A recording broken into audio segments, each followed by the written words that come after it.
出粮当天，阿跳天未光就起身，其实他不用睡，所以他所谓的起身就是从棺材里坐直，然后用头顶打开棺材盖，砰一声弹出来。他今天穿得很隆重，清朝官服运到旗鼓，官帽用浆糊浆过3次，硬的可以挡子弹，额头章服用九舒新研发的纳米防潮服，粘得很实，还有一点闪粉效果。他的脸依旧红补补，但今天特别红，红的好像搽了整瓶辣椒油。出发，他在房里跳了一下，撞到天花板，整间便利商店的灯闪了一闪，他一跳一跳地走出街，目的地先达广场地库，那家专卖阴间3C 产品的店。沿途的途人看到他，有人拍照，有人拍片，有个孩子问他妈妈：妈妈，为什么那个哥哥要跳着走路的？他妈回答说：他可能赶时间。孩子又问：为什么他对手这么直？阿妈答：他可能拿着很多东西。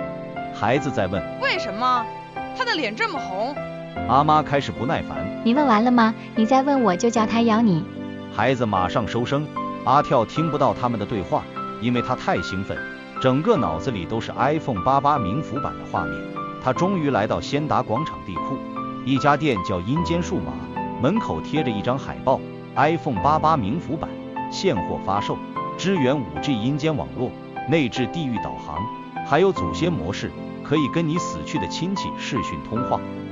阿跳冲进去，他的冲是一跳一跳的冲，跳得太快，进门时又撞到门框，砰，他整个人反弹了出去，在走廊里撸了2个圈，顶帽子里的钱和杂物飞到一地都是，半张阴丝纸飘在半空中，立时载入到垃圾桶旁边，调向金蛋左上天花板，立纽扣不知飞左去边。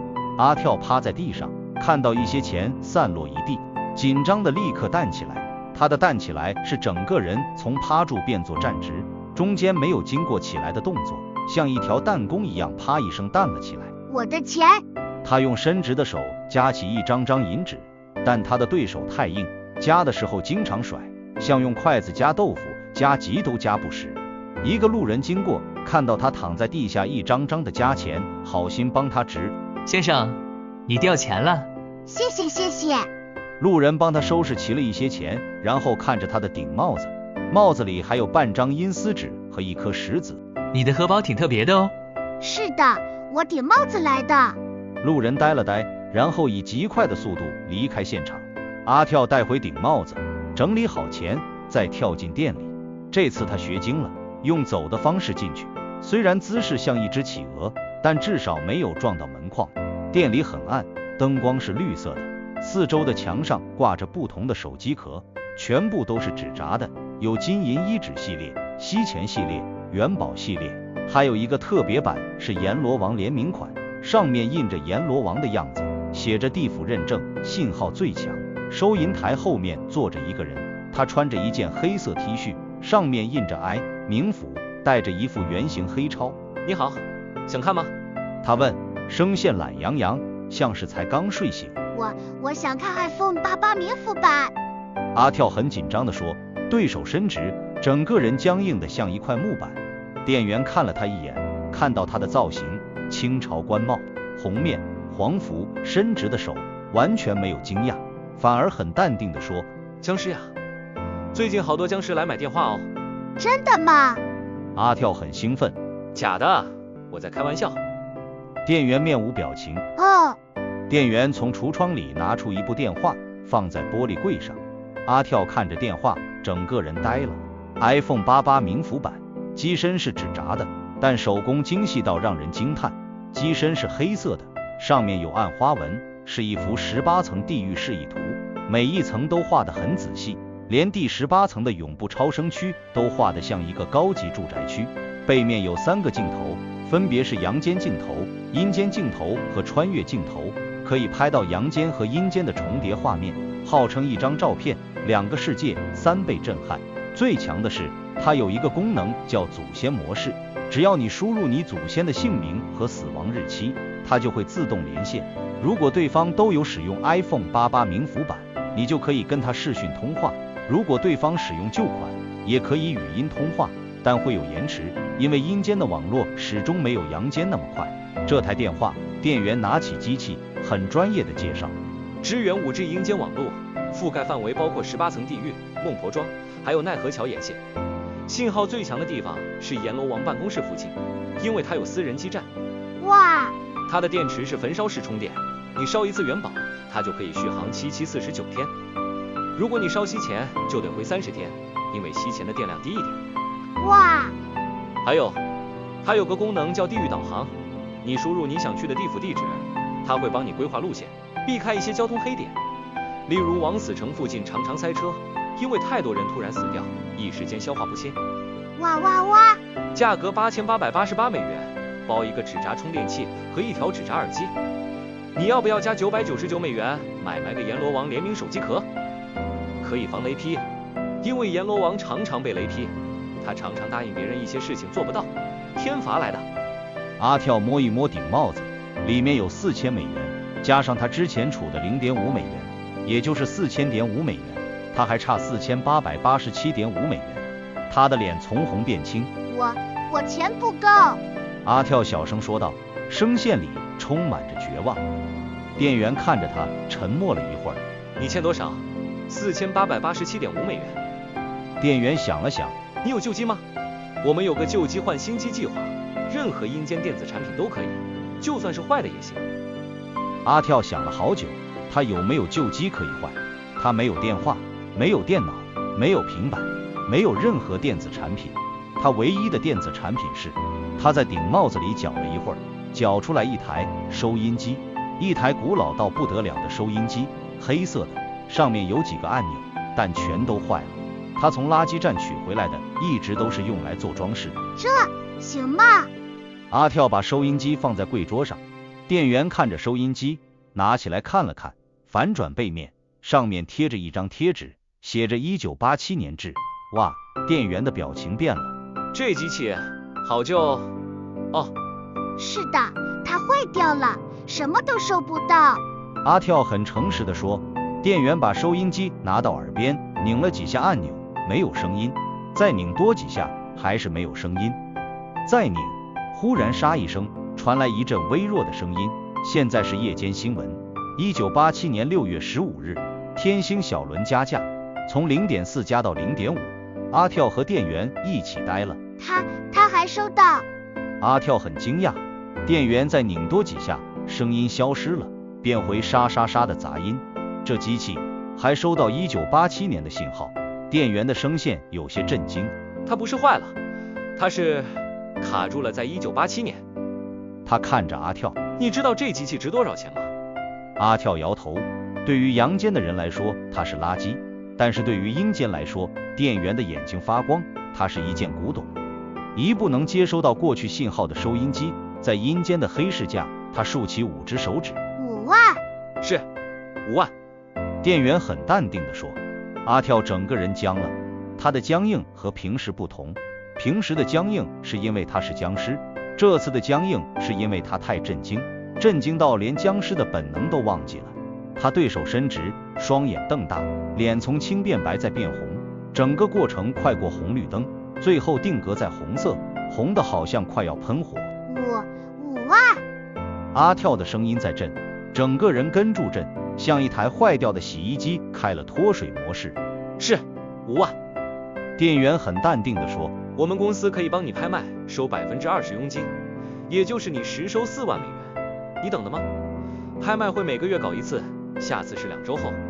阿跳的脑子里高速运转，他的高速运转其实也是很慢，因为他的脑子都僵了，想事情的速度像一台龟速的电脑。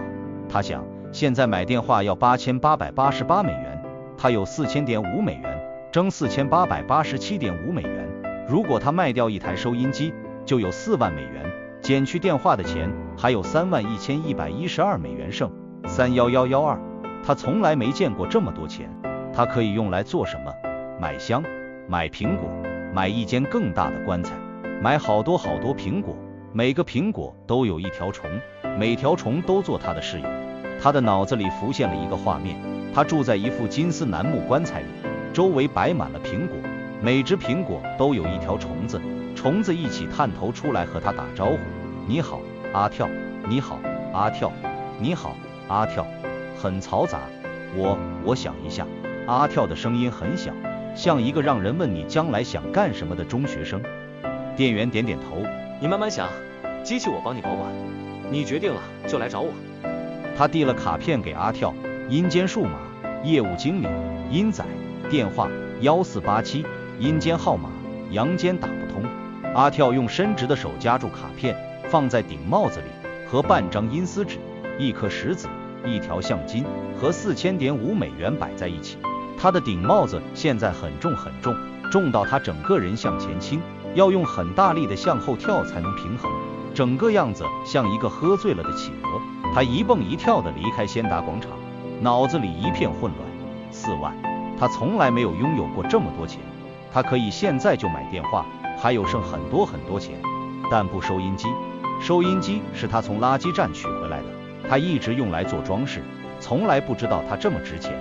他陪了阿跳很久，自从他在垃圾站见到他的那天，他就觉得他们有缘分。一部卡住在1987年的收音机和一只卡住在清朝的僵尸，他们好像。阿跳一路跳一路想，跳到回便利商店，看到一个熟悉的身影。九叔，九叔。阿跳跳过去，九叔看着他，怎么了？买了吗？阿跳摇头，把整件事告诉了九叔。收音机$4万，拍卖和他的烦恼。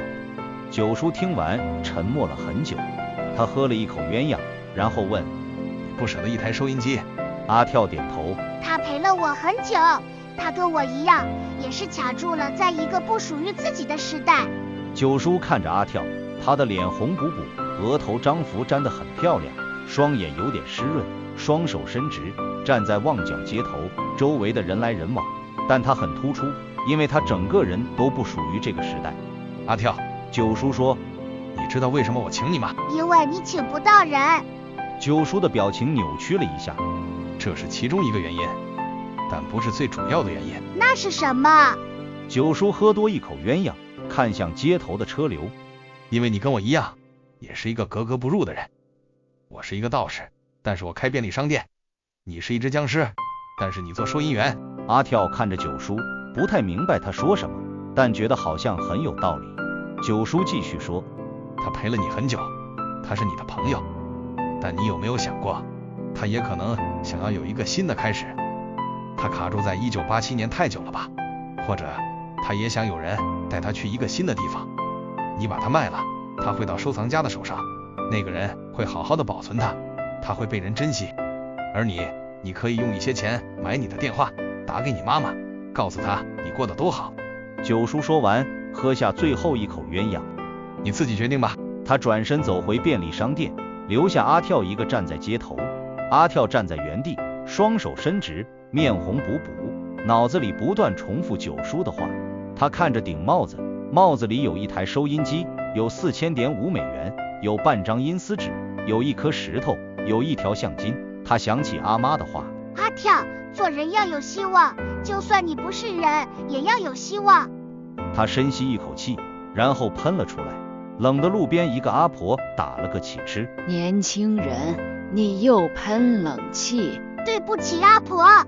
阿蹦一蹦一蹦地跑走了，他的跑都是一蹦一跳，但跳得快了，像一只蛋蛋拨在街头弹来弹去。他的目的地先达广场。半个小时后，阿跳再次出现在阴间数码门口，他的顶帽没了收音机，但多了一个纸袋。店员阴仔看到他，笑着问，想通了？阿跳点头，把纸袋放在柜台上，里面是一台收音机。我卖。阿跳说，声线很坚定。阴仔拿起收音机检查了一下，好，2周后拍卖，到时你来取钱。他把收音机收好，然后看着阿跳，那你还买不买电话？阿跳摸一摸顶帽子，里面有$4000.5和半张阴司纸，一颗石子，一条橡筋。他的表情有点挣扎。我等2星期后才买，我现在只有$4000.5，买不起。我等卖了收音机，有了$4万，我才买。阴仔点点头，聪明啊，那我帮你留一部，你2周后来拿。真的？阿跳很开心，原地跳了一下，撞到天花板，店里的灯闪了一闪。你别跳了，我的店很旧的。阴仔面无表情，对不起。阿蹦一蹦一蹦地离开先达广场，这次他跳得很轻快，像一个没有了负担的人。虽然他不是人，但他的心情好过很多的人。他走到街口，看到九叔站在便利商店门口，手持新一杯鸳鸯，今天的第11杯，表情依旧很悠闲。怎么了？九叔问。我等2星期后才买。阿跳很开心地说。到时我有4万美元，买完电话还有很多钱剩，我可以买很多苹果，每个苹果都有一条虫子。九叔的表情从悠闲变得有点惊恐。别买那么多虫子了。为什么？